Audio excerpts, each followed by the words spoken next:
I'm Milo Johnson, and today we are interviewing Sam Lux. Would you like to introduce yourself a bit further? Thank you. Yeah, I'm Sam Lux. I am the executive member for Climate and Nature at Nottingham City Council.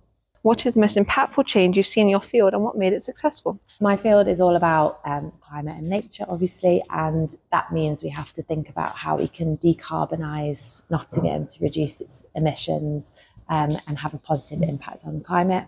So something that I saw elsewhere happening was something called a strategic energy partnership, and that's where a council, it's been done in Bristol, Oldham and Coventry, and Brighton has just started doing it as well.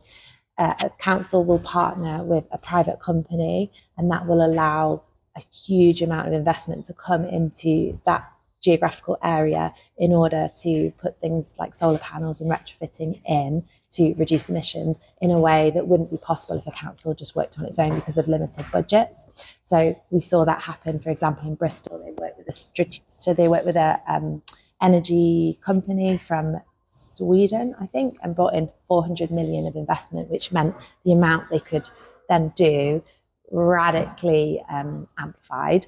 And so what we're doing now is going along that path. And so we've just started work, over the last year or so, to find our own strategic energy partner so that we can bring, we're hoping up to £2 billion of investment into Nottingham, specifically to decarbonise over the next sort of 10 to 20 years. What is a common misconception people have about sustainability or your work? Perhaps climate has been politicised to some extent, which is sad. So some people don't believe in climate, or maybe they don't really properly understand climate change, or they don't really understand how it impacts their life. But something that I like to emphasise is that even if you put all of that to one side, something we can all agree on is that air quality is really important. We know that air pollution causes in the UK alone 30 to 40,000 premature deaths per year, and it's particularly bad for children. So if children live in an area where there's really high levels of air pollution, that impacts their brain development and their lung development, and really alters their health for the rest of their lives.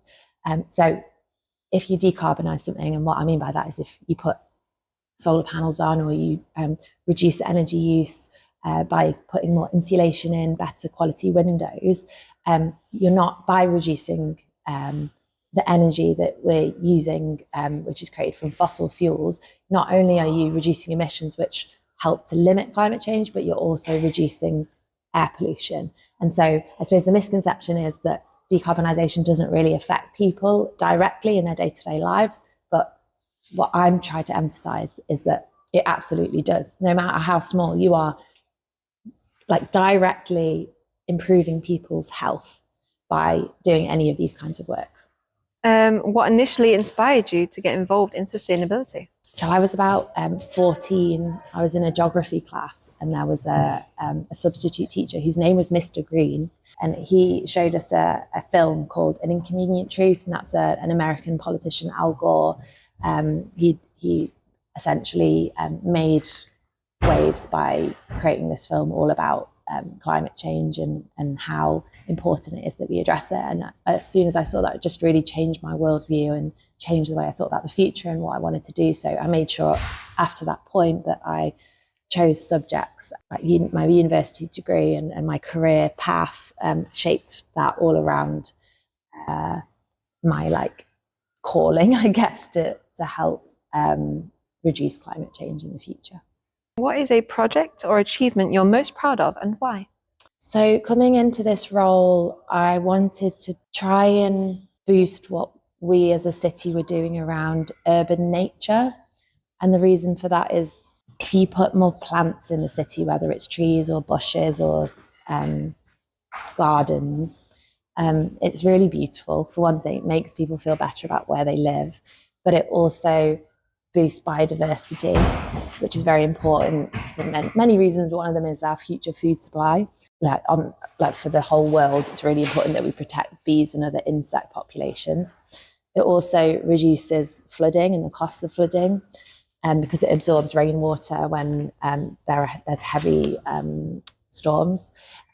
when there are heat waves, which we know are happening more and more because of climate change, having nature in the city, we know protects people from some of the worst effects of heat waves. And it's also good for people's physical health and their mental health. We know that for a fact. So it's just something that's so important that we invest in.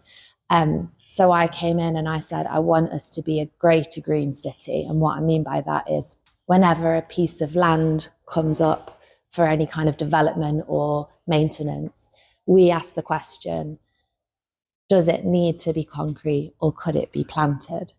And I'm really proud of what's happened since then. I think we have started to change our ethos, and we really are starting to change our mindset around green space and embed that into our kind of DNA as an organization. And that in part is not just me, it's just making sure I'm being really clear with all of our teams and that they understand it and that they're on board. And as a result, we are starting to see a lot more green projects come up. One of them, for example, on London Road, they've done a huge amount of planting there.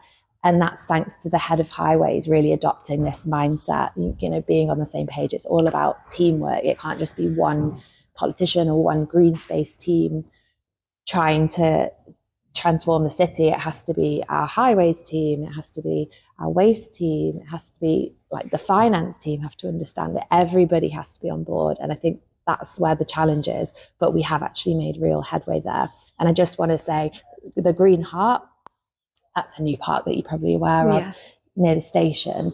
That's obviously a significant piece of green space. Sally Longford, she fought really hard for that park.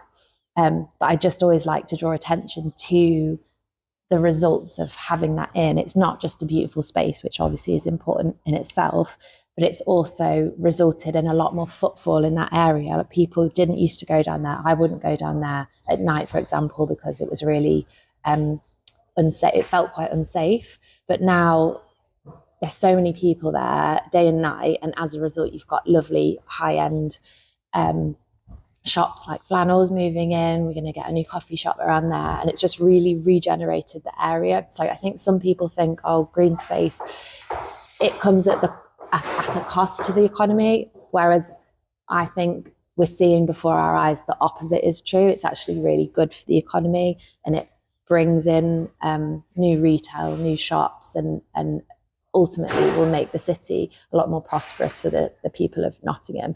So that was a very long answer, but I'm really proud of the progress we've made on green space. Do you have anything to say to the younger generation who might want to get involved with sustainability? Everybody needs to get involved. It's the biggest challenge that faces humanity, and everybody has a part to play. It's not just scientists and engineers. If it was, I wouldn't be involved because I'm rubbish at that kind of thing. It is artists, it is photographers, it's journalists, it's planners, it's people involved in construction, it's communications, it's any skill set you have. We need it to help save the world.